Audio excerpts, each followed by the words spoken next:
Hey, you're late. Is at the table, forcing a smile. Traffic, Ryan muttered, dropping his keys on the counter. He didn't even look at me. You okay? I asked. Yeah. His voice was sharp, clipped. Dinner's your favorite toast chicken. Great. He didn't even glance at the food. His phone buzzed again. Who keeps texting you? I tried to laugh, but it sounded fake. No one. He said too fast, snatching the phone. No one. I raised a brow. Then why hide it? Claire. Drop it. His tone was cold, like I was some stranger. Ryan, just stop. Okay? His eyes flashed. Not tonight. My throat tightened. Fine. I sat down, cutting the chicken in silence while his phone kept buzzing. When I looked up, he was scrolling, smiling at the screen. What's so funny? Work stuff. At 9 p.m. He shoved the phone in his pocket and stood. Gonna shower? I nodded, but my chest felt heavy. He never hid things from me before. When the bathroom door clicked shut, I stared at his phone on the counter. My hands shook as I picked it up. One message lit the screen. I can't wait for you. To leave her? I love you. I froze. The sender's name burned my eyes. Sophie. My best friend. My heart slammed against my ribs. I read it again and again, hoping it would change. But it did single quotes. T. The shower kept running. Another message popped up. She has no idea. Hurry, I miss you. My legs gave out and I gripped the counter to keep from collapsing. Sophie, my Sophie. The girl who held my hair when I was sick. The girl who swore we don't keep secrets. The bathroom door opened. I threw the phone back on the counter, my hands trembling so hard I almost dropped it.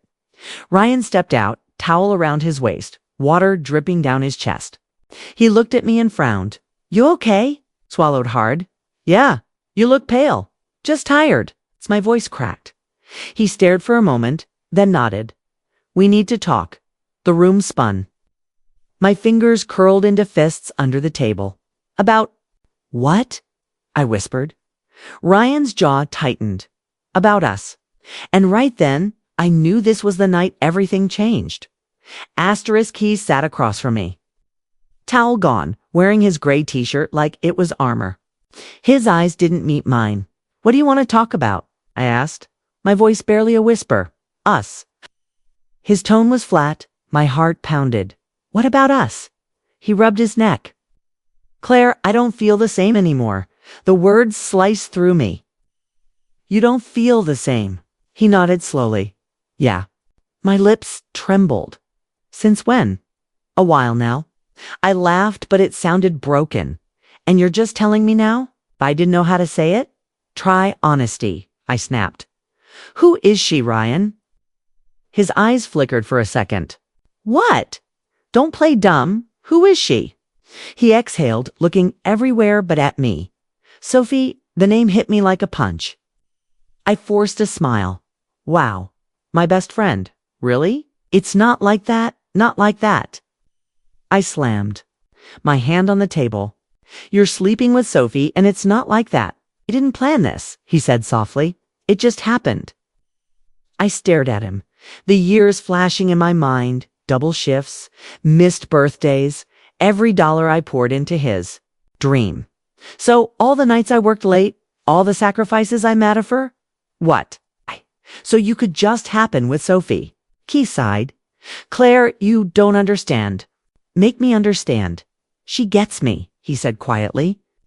Lately, it feels like you don't. I laughed bitterly. I don't get you. I built you, Ryan. Everything you have, I bled for. That's not fair. Not fair. I stood, trembling. What's not fair is you sneaking around with my best friend while I killed myself for you. His jaw tightened. I didn't want to hurt you. You didn't want to hurt me. My voice cracked. Then why do I feel like I'm dying? Right now. He stayed silent. Say something. I screamed. He shrugged. A simple shrug. Okay, like none of this mattered. That shrug burned in my mind like fire. I swallowed my rage and sat down. Why her? I don't know, he muttered. You don't know? My laugh was hollow.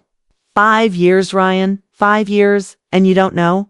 I'm sorry. No, you're not. I shook my head. If you were sorry, you wouldn't have done it.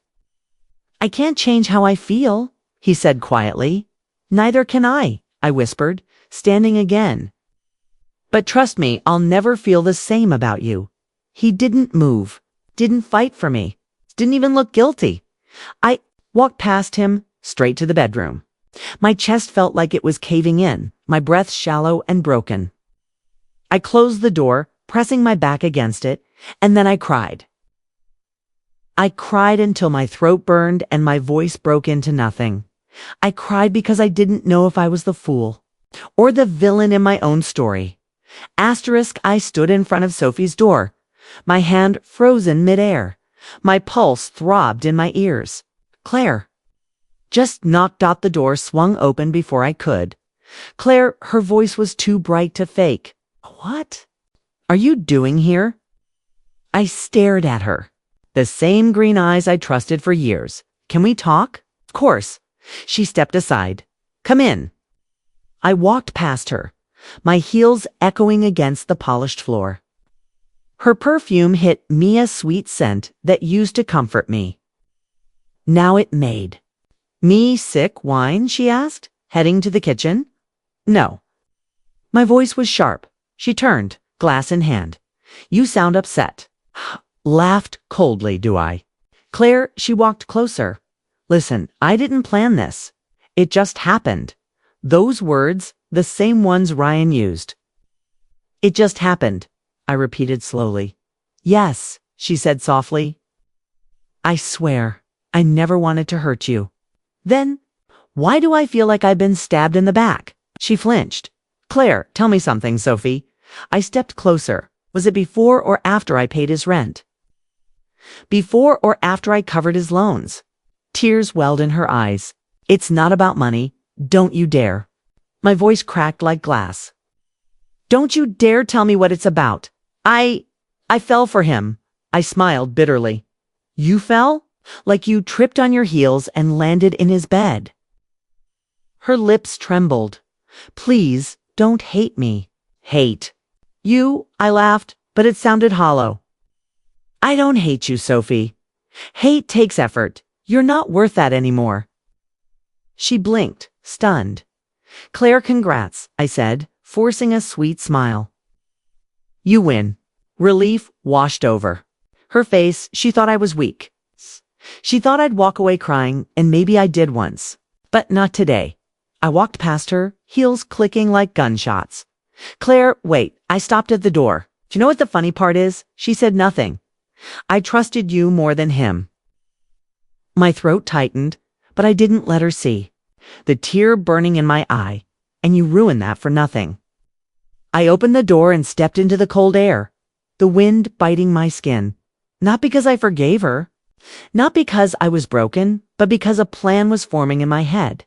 And I promised myself one thing as I walked away. I will never cry for them again. The first week without Ryan was hell. The bed still smelled like him. Every corner whispered his name. I sat on the floor, phone in hand, scrolling through photos. Our smiles stared back at me. Lies frozen in pixels. Delete them, I muttered. My finger hovered over the screen, then I tapped. One by one, they disappeared. But the memories stayed. I tossed the phone aside. My stomach growled, but I ignored it. Food tasted like ash now. Nights dragged on like years. Sleep never came. Just silence and the echo of his voice in my head. On the 7th night, my phone buzzed. Unknown number. Hello? My voice was barely a whisper. Claire. A deep voice. Familiar. Mark. Yes. What do you want? I know. What happened? My heart stuttered. What do you mean? Heard about Ryan and Sophie? I laughed bitterly. News travels fast. Are you okay? Do I sound okay? No. You sound like someone who's about to give up. Maybe I am. The words tasted like poison, but they were true. Don't. His tone sharpened. You're stronger than this? I closed my eyes. Strong. Mark, I can't even sleep without choking on his name. Then stop choking. Start fighting. For what? For yourself. I stayed silent. Listen to me, he said, calm but firm. You gave years to him. Don't give him your future, too. Tears blurred my vision. It's not that easy. No, he agreed. It's not, but you can do it. Why do you care? 'Cause you matter. Claire. The lump in my throat tightened. Promise me something, he said. What? Promise you won't let this destroy you. I hesitated. I'll try. Not try. Do it. His words hit like a spark in the dark. A tiny flame flickered. Inside me, okay? I whispered. I will. Good. His voice softened. Call me if you need me. The line went dead. I sat there, phone clutched in my hand, heart pounding. For the first time in days, I felt something other than pain. The plan wasn't clear yet. But a seed had been planted, and this time I wouldn't let it die. The truth hit me like a punch. Not just betrayal, but debt. My name, my credit, my signature. All poisoned by Ryan. I stared at the bank statement in my trembling hands. Numbers blurred. Negative. Negative. I dialed his number. He picked up on the second ring. Claire, he said, smooth like nothing happened. Where are you? My voice cracked out. Why? Come home now. A pause. Is this about Sophie again? No, I said through clenched teeth. It's about the fact that I just got a call from the bank. What call? Don't play dumb, Ryan. $50,000 on my account. He chuckled. Relax. Relax. I nearly screamed. You put me in debt. You wanted me to succeed, remember? His tone dripped with arrogance. Don't you dare throw that back at me.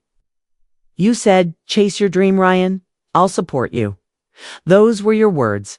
I gripped the phone tighter. Support doesn't mean ruin me. He sighed. Claire, this is your share of the dream. The words sliced through me.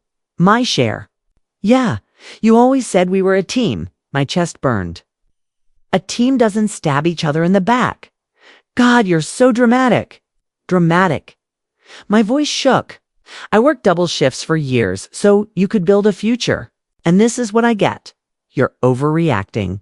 Overreacting. I laughed, cold and broken.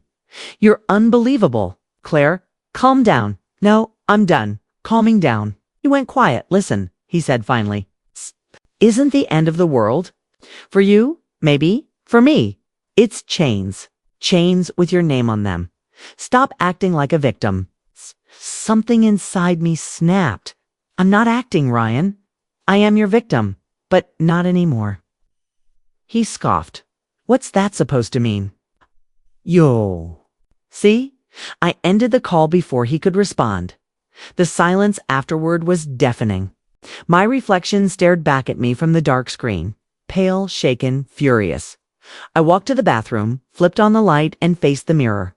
My eyes were hollow. But fire burned beneath. I'm done being your victim, I whispered.